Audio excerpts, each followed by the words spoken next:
June 1981, 8 fighter jets are spotted in the skies over Baghdad, preparing to attack. Their target, the pride and joy of Iraqi dictator Saddam Hussein. It was one of the most important military surprises of all time. As the jets dive at their target, stunned Iraqis stare in disbelief. The insignia on the wings is the Star of David, the symbol of the Israeli Air Force.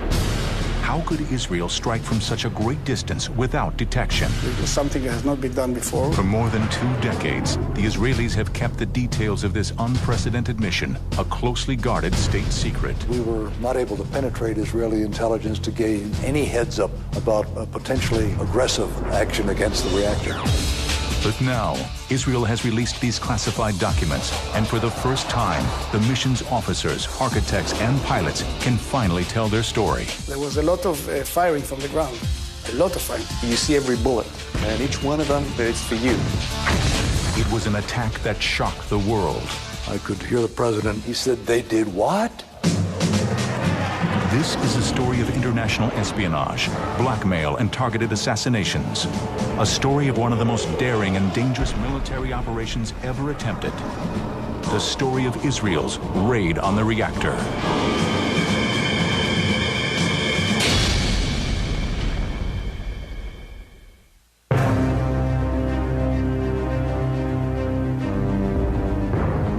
It is early in June 1981. Despite relative peace between Israel and the Arab world, Israeli Prime Minister Menachem Begin gives the green light for a top-secret military operation to proceed.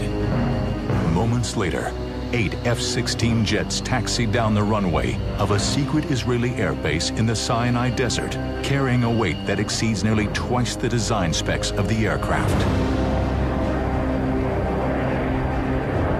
With the additional weight, the jets struggle to get airborne, but do so with precious little runway left.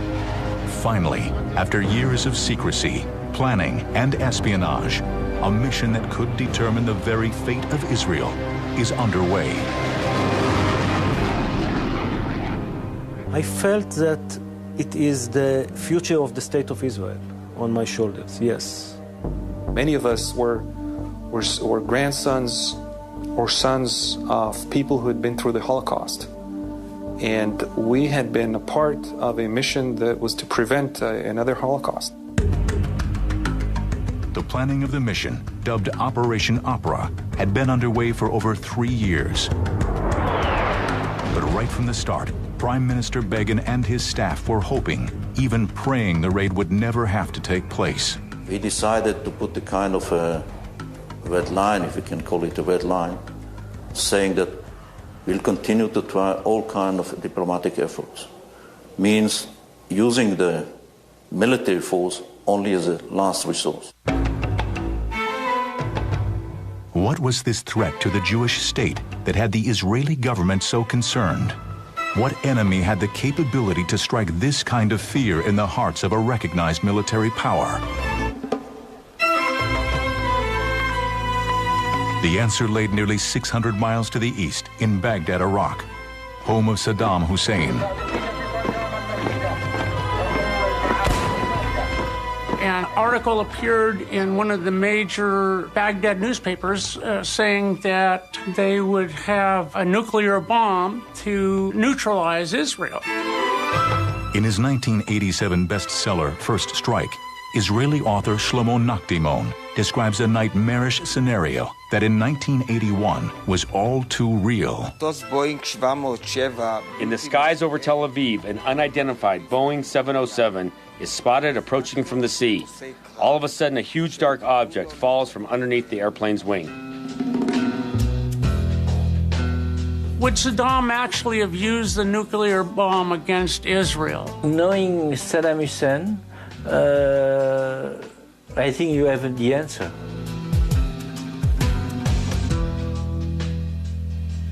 It's very obvious that this was a man who cared very little about human life and the values that dominate Western democratic societies, and that included Israel.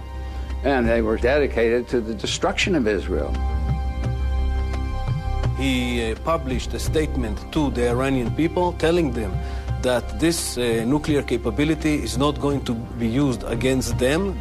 We're talking about in the time of war with Iran, but against the Zionist entity. With 3 bombs, there could be at least 500,000, maybe 600,000 Israeli casualties and the destruction of their major cities. Whatever Saddam's intentions were, he knew Iraq did not possess the resources necessary to develop a nuclear weapon. What his country did have in abundance was oil and billions in cash to spend. So, armed with these 2 irresistible commodities, Saddam went shopping for a reactor and quickly found a supplier, French Prime Minister Jacques Chirac and the French government. Chirac and Saddam Hussein had become quite close and had struck a contract whereby France would build this nuclear reactor. France charged him $200 million. He bought Mirage jets and 7,000 Renaults. I was interested in that story because it was too good to be true. Too nicely, too clean,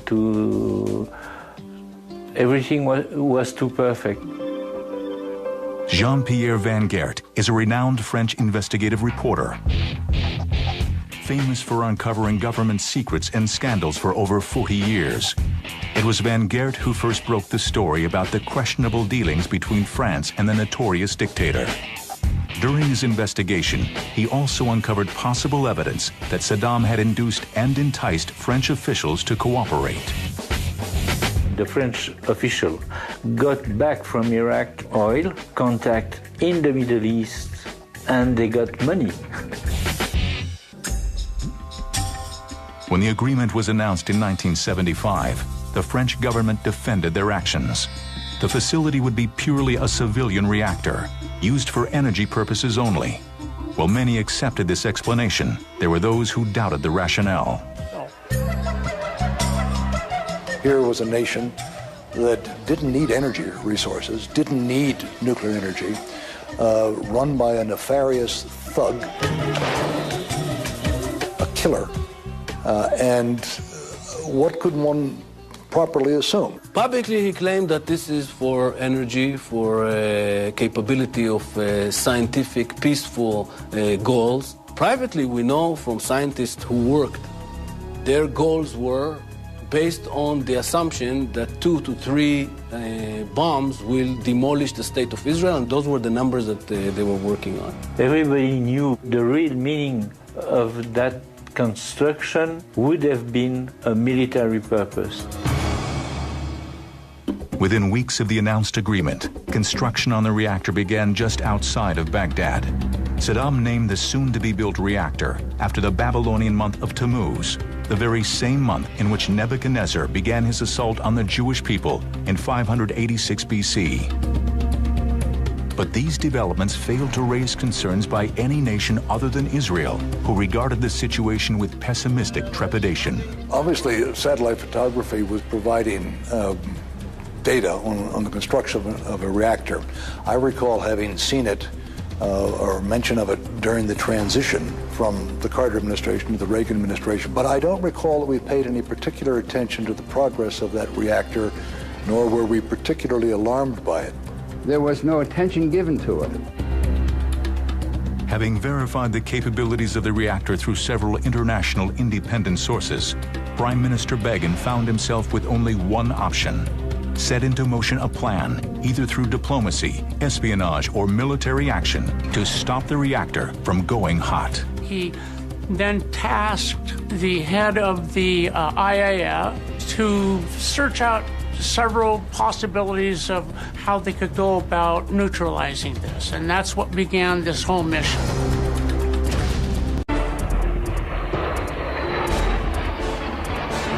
As the 8 Israeli F-16 fighter jets clear the runway, they streak towards their target. Within minutes, they are within Jordanian airspace. As planned, the pilots then descend to an unthinkable altitude of only 100 feet above the ground. We didn't want the enemy radar to see us, not in Saudi Arabia, not in Jordan, and not in Iraq, of course. Then, as they approach the Gulf of Aqaba, disaster strikes. And they flew right over this beautiful yacht, King Hussein of Jordan's yacht, and he looked up and saw 8 Israeli fighters heading east right above his yacht, which of course was shaking. And he figured out immediately what it's all about. So he called his officer on the ship to call command center in Amman to tell the brothers that the Israelis are coming to knock up the reactor. The pilots, unaware of the potential danger below, proceed on course. They initiate radio silence and will continue this way until they are ready to attack their target. The necessity for such a dangerous mission came only after all other attempts to halt the construction of the reactor failed. We concluded our assessment that we are going to have to act. Leaving him with very few alternatives, Begin reluctantly instructed his military commanders to begin planning Operation Opera.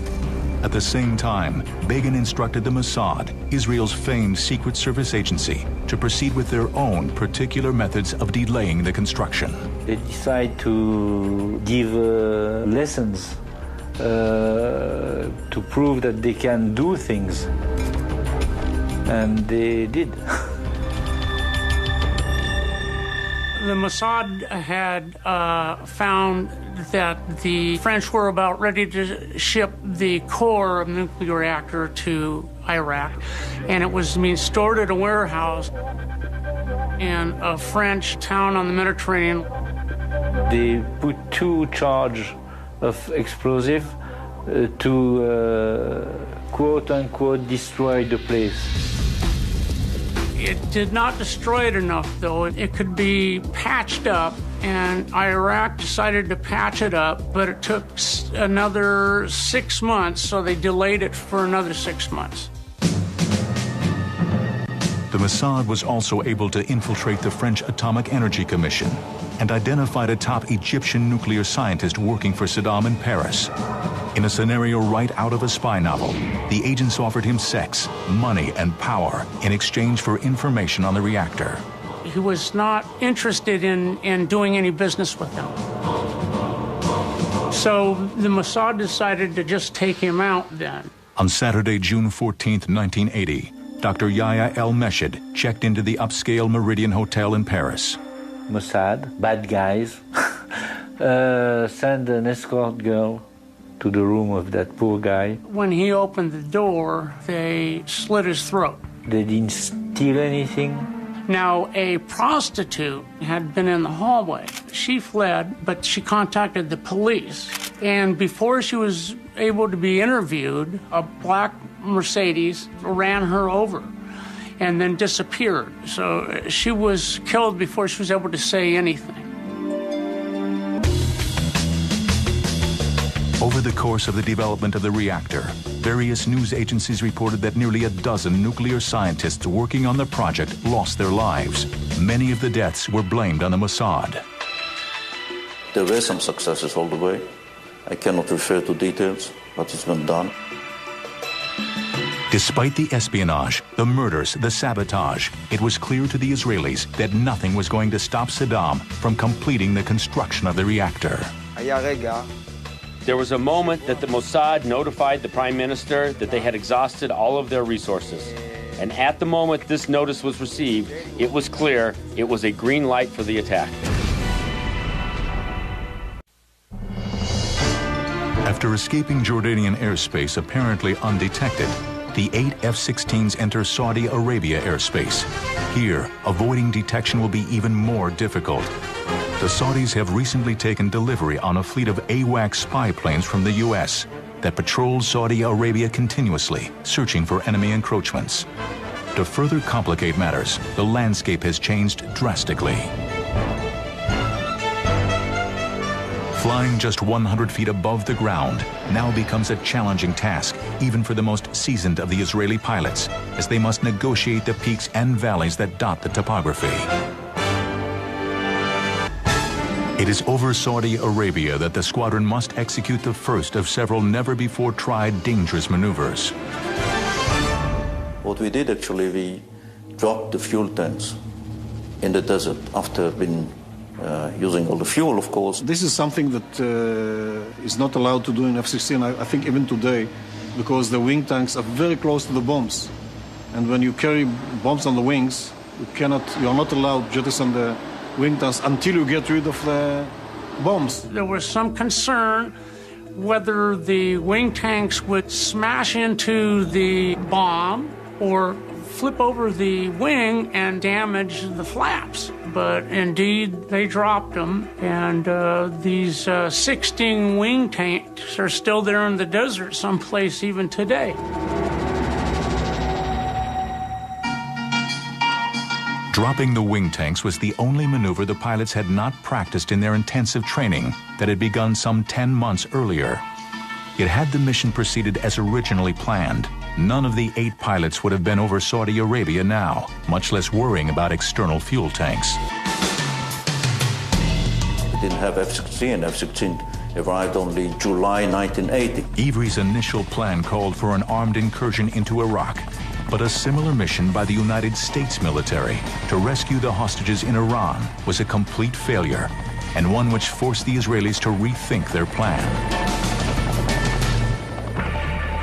Before an alternative plan could be conceived, a seemingly unrelated event in the Middle East took place that set in motion a chain of fortuitous events for Israel. In 1979, fundamentalist Iranians overthrew the Shah of Iran.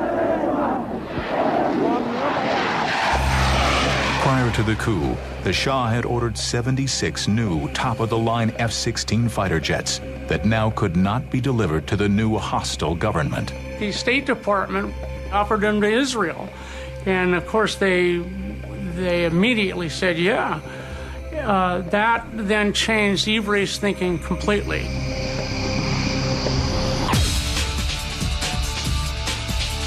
The F-16s would require a new squadron made up of Israel's top guns.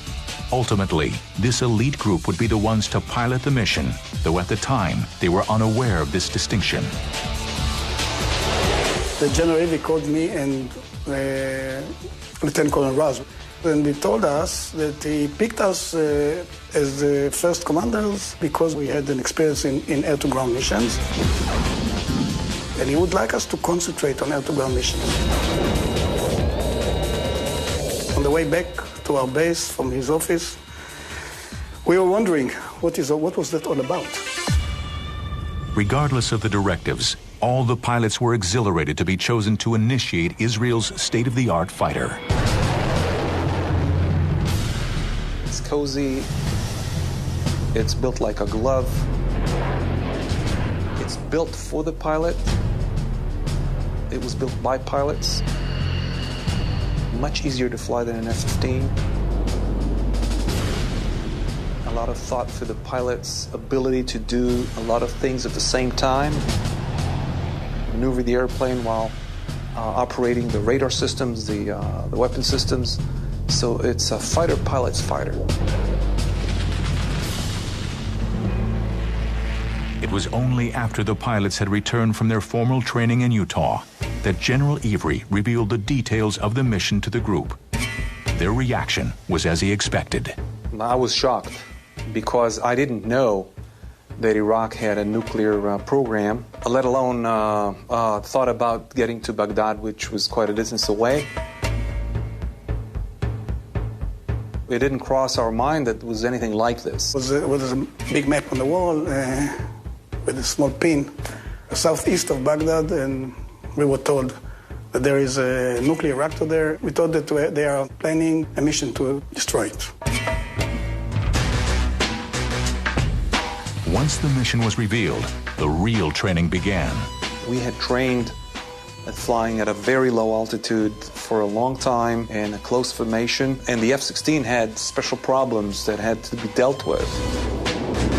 The airplane was single engine, so we thought maybe a single engine. We used to fly on the twin engine, and this is a single engine. What happened with the engine quit on us? But there's another engine in the seat, the ejection seat. route itself would take the pilots first over the southern tip of Jordan, then across northern Saudi Arabia, both sworn enemies of Israel at the time. After crossing the Saudi border into Iraq, the pilots would set a course straight for Baghdad. Because the mission would be over 1,200 miles in distance, the pilots had to figure out a way to train, simulating that distance while remaining in Israeli airspace. Israel still had part of Sinai, and we could fly through Sinai down to Sharm el-Sheikh and then even down into the Red Sea and come back. We had to fly several times back and forth to simulate the range. The youngest of the F-16 pilots was a 26-year-old captain named Ilan Ramon, who will always be remembered as Israel's first astronaut, and was one of 7 who perished in the Space Shuttle Columbia tragedy in 2003.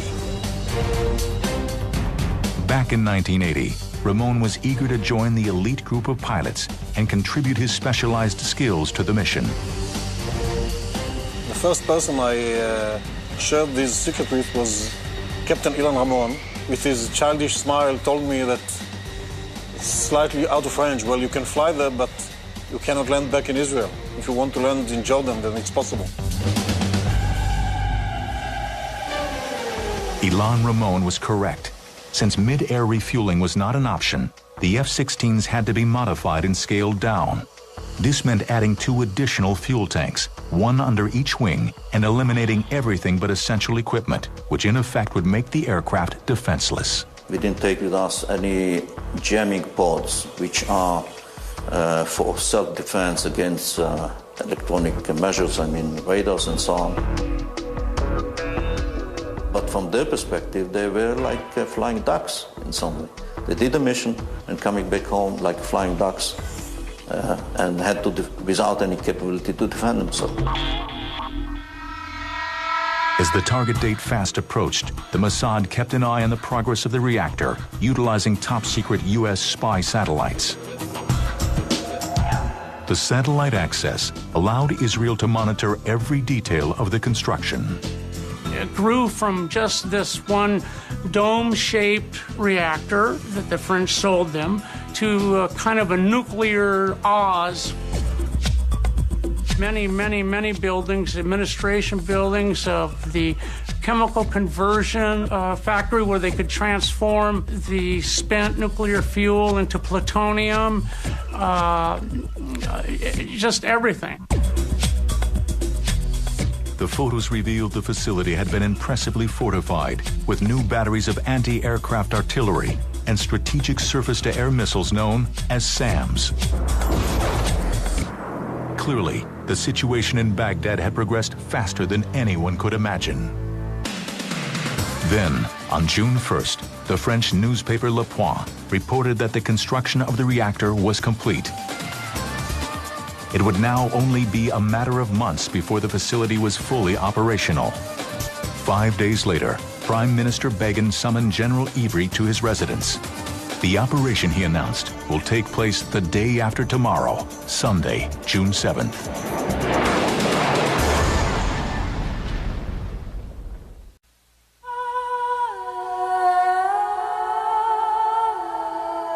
Sunday, June 7th, 1981, was another typical summer day throughout Israel.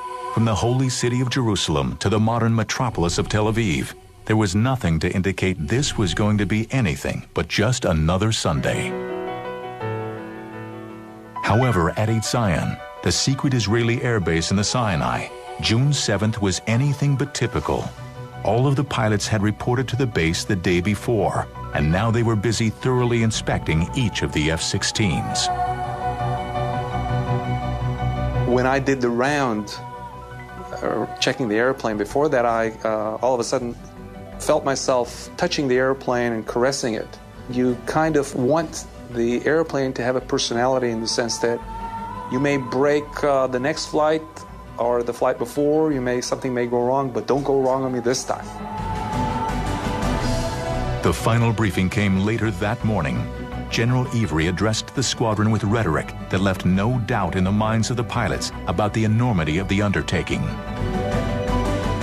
And he said, okay, you guys, if you succeed, you will save Israel for eternity. I told him, listen, there's one simple fact. They cannot stop us from getting there. I don't know if we can come back. They cannot stop us. After the briefing, the pilots had several hours to be alone with their thoughts and to contemplate what lay ahead. Amir Nachumi, who would lead the second of two formations, was overwhelmed. There, when I first felt the gravity of this mission, how heavy it is for us. I distinctly remember that I felt that Ilan Ramon, who was my wingman, and myself were going to be killed, and couldn't share the information with my wife or anybody else. And I remember that I came to peace with myself on the day of the mission, because I'm named after my grandfather, who had died in a concentration camp. And I felt that I'm flying for him, and there's some calm in it, that you know that there is a meaning to whatever happens to you.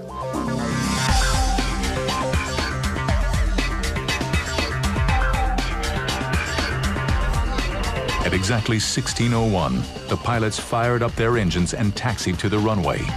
In an attempt to carry as much fuel as possible, the jets underwent a very dangerous and precarious maneuver called hot refueling just prior to takeoff.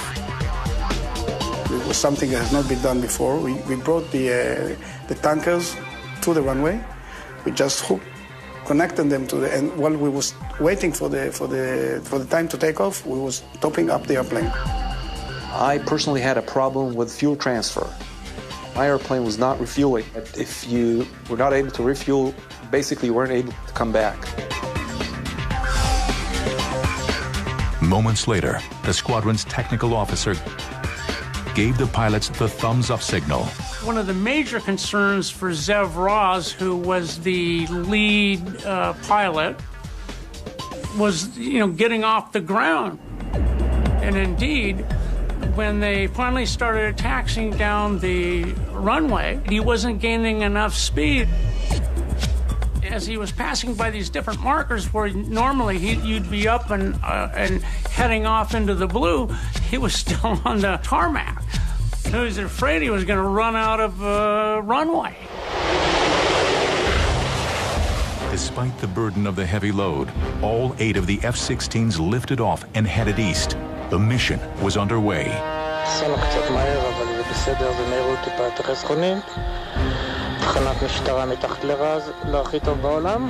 Now, some 90 minutes later, the pilots were nearing Iraqi airspace. I think as fighter pilots, and getting used to being scared, which is part of the job, you occupy yourself with the technicalities of flying.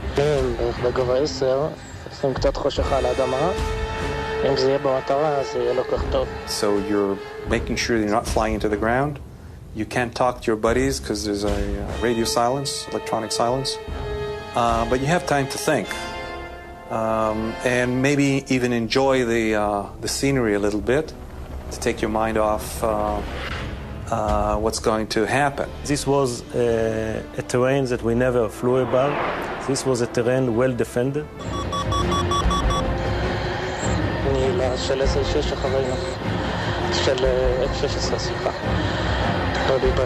At 17:35, the pilots passed the Euphrates River in western Iraq, the designated landmark to begin the bombing runs. Each pilot now accelerated their airspeed to 540 knots. And now flying at 50 feet becomes very difficult. So you really have to concentrate on your flying. And all you see is your buddy in front of you, and we were 4 pairs about 3 seconds apart. Miles away in Baghdad. Like in Israel, it was a very typical Sunday afternoon. Most people were enjoying the day off from work, including all the French technicians working at the reactor. And this was a detail that had not been overlooked by the Israelis. We decided, according to our assessment, that much less employees are going to be, at least French employees, on Sunday. So we decided to launch the attack on Sunday.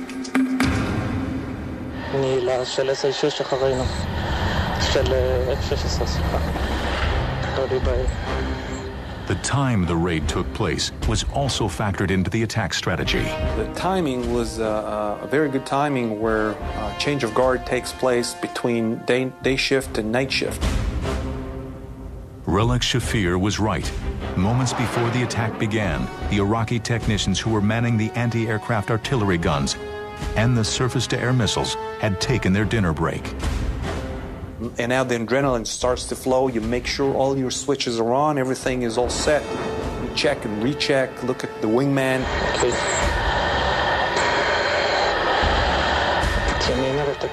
Where the other guys are, look forward and wait for the fire to begin. Relik and the other pilots would have to wait for the anti-aircraft firing to begin, because for some inexplicable reason, the guards at the reactor site had turned off the radar that could have intercepted the attacking F-16s. When we turned on the radars and we saw that there were no fighters over Baghdad, we were really surprised. We were surprised, and in a way we were even disappointed. We expected them to be over Baghdad because the war was going on, because we knew that they could see us at least 15 minutes before. All their attention was towards east, and they didn't expect somebody coming from the west. The jets accelerated to 600 knots and pulled up to an altitude of more than 4,000 feet. With the target in sight, they were now ready to begin their dive. But as the jets screamed towards the target, Zev Raz discovered he had misjudged the dive point and would not be able to hit the reactor dome. So Yadlin, his wingman, cut in underneath Raz and became the #1 bomber instead of Raz. In the meantime, Raz did a loop-de-loop with his plane and came in behind Yadlin.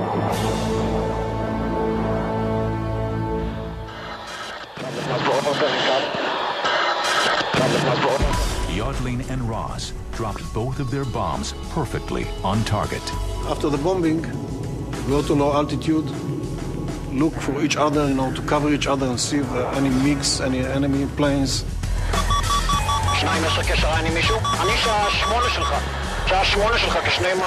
Any surface-to-air missiles fired at us, we saw nothing. So then after something like, I think, 2 minutes of flying at low altitude, at high speed, we climbed to 40,000 feet. By the time Relik Shafir and Ilan Ramon made their run, the Iraqi guards had scrambled back to their posts and had opened fire. So you see every bullet, and each one of them, you have a feeling that it's for you. And now you're just locked into the target where you're going to put your pipper and your gun sight. And all you care about is getting the airplane to the right spot to make sure that you have a good shot. And then the release point. 2 tons get released from the airplane. You feel a lot lighter, and you even feel like you got hit. And then there's a release of tension. Even though you're right above the target, you've accomplished the mission. Even if you get shot now, you've let the bombs go into the target. We were used to having raids because it was the Iran-Iraq war at the time.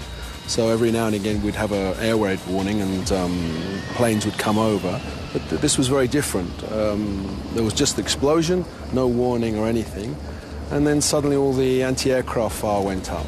Of the 16 bombs that were dropped, each one had hit the target. Despite the failure of 2 of the bombs to detonate, the dome now lay in ruins, irrevocably destroyed.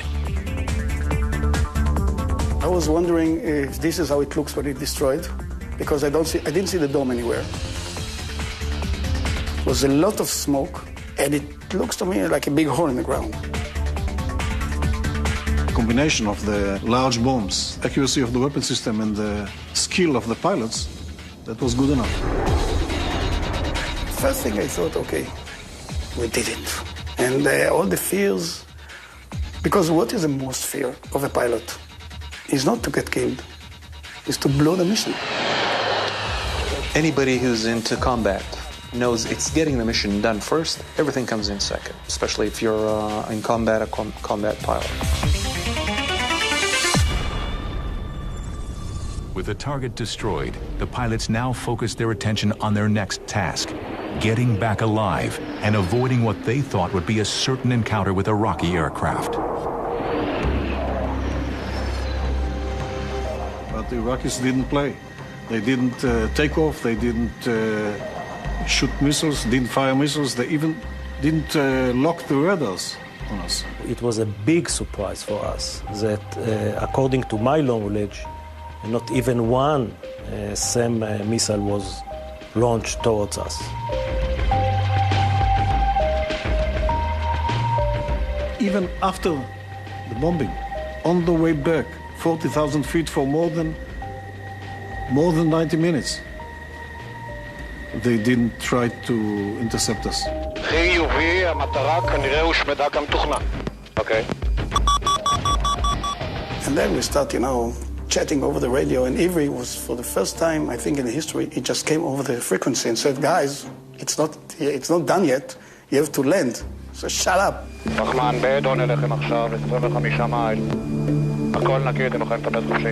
Unabated by enemy Iraqi aircraft, the 8 F-16s set their course for 8 Zion Air Base and what pilots hoped would be an uneventful flight back. Now, it was just a matter of having sufficient fuel for this 600-mile trip. All of us came back, but with not the last drop, but very, very, very close to that. Minutes after the attack, Begin received a call from General Ivry. The bombing was a complete success. 90 minutes later, he received more good news. All the pilots had returned alive. Everything had gone as planned. The only miscalculation was Relic Shafir's prediction that he and Ilan Ramon would not make it back alive. When I got out, Ilan was in the next shelter, and we just hugged for about a minute, Didn't say a word, we just hugged each other for about a minute. If you touch someone, you know you're okay. You're alive. It was a great moment that I cherished, I still cherish.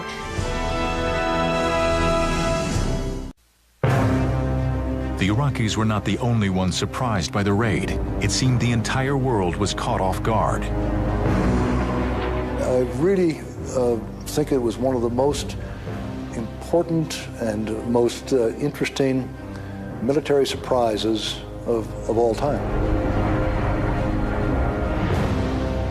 I think the magnificence of the operation was reflected in the fact that it had been under consideration for more than a year and that it had not leaked, and that we were not able to penetrate Israeli intelligence to gain any heads up about potentially aggressive, if you call it aggressive, action against the reactor. President Ronald Reagan, whose relationship with Menachem Begin was both confidential and contentious, was shocked when he was notified. I said, Mr. President, the Israelis have just taken out a reactor in Iraq using F-16s. He said, they did what? And I said, well, repeated myself. And he said, you know what, Dick? And I said, what's that, Mr. President? He said, boys will be boys. The following day, the National Security Council convened in the Oval Office to formulate the official U.S. response to the raid. The president went around the table, and with the exception of one member of the cabinet, there was a very strong anti-Israeli condemnation mood in the room. It was really rather vitriolic, especially the vice president and Jim Baker. I was frankly amazed at the views that were expressed. The vice president, George Bush, a longtime friend, was very vehement in his criticism of the Israelis, strongly urging that some sort of punitive action be taken. Jim Baker, the chief of staff of the White House, was of the very same opinion. Then we finally got around to me, and I said to the president, before this is over, we'll be on our knees thanking God Israel did what it did. As Israel had expected, the UN voted unanimously to condemn Israel for the attack. But despite demands from Vice President Bush and Arab nations for harsh sanctions against Israel, none was ever enacted. Israel has nothing to apologize for. We decided to act now, before it is too late. that we shall defend our people with all the means at our disposal. That's the rule number one of Israel, to protect and defend his territory. So they did what they had to do. According to Van Gert, many in the French government, including Jacques Chirac himself, were privately relieved that Israel had taken this action, despite his public hyperbole to the contrary. Nobody really regret that bombing. The fact that this factory was destroyed was not a bad deal for him, after all. He played his part. Saddam paid for the factory. Chirac fulfilled his contract, and boom. Politics aside, military experts from around the world were astounded by the boldness of the mission and the expertise in which it was executed. We got a lot of compliments by mainly military people, mainly defense people compliments us about it, but it was informal. Under the table, they all blessed us. They all really praised us. They really did believe that we could do it. Military observers were also astonished by the absolute precision of the attack.